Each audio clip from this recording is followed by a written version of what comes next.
Say good morning to Dakota and Cubby, two of the bears, the black bears, that call the Oregon Zoo home.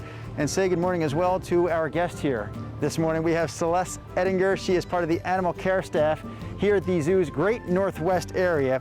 So how did you figure out that they were going to enjoy the water in these tubs so much?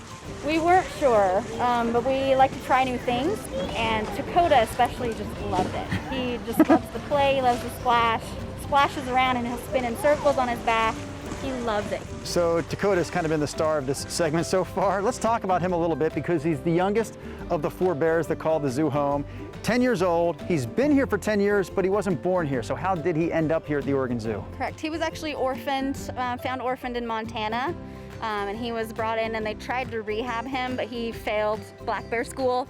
And so he was brought here, and we were lucky that he was accepted very quickly and was able to live comfortably with these bears. I know the one bear that really accepted Dakota when he arrived here was one of the older males, Cubby. Yeah, so Cubby he's kind of our dominant male. He was actually the first to approach Dakota and accept him, but Dakota was very frisky, very high active because he was young, and Cubby would just kind of sit there and let him do what he wanted. A lot of times, Celeste, when we do a Drew at the Zoo segment, we'll talk about an animal that's endangered and how the zoo is helping those endangered animals. Not really the case with black bears. In fact, their numbers have actually been increasing in a lot of areas, or at least holding steady. Yeah, so North American black bears, their numbers in the wild are actually really healthy. But we do still help them in a way by taking in orphans. So we still do help those animals in the wild. I'd like to point out the fact that even when the zoo was closed for all those months, you kept coming, you didn't stop doing your jobs.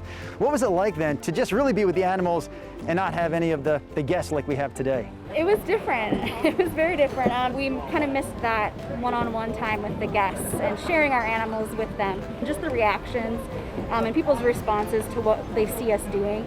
It just reminds us of how amazing our jobs actually are. So it's nice to have people back.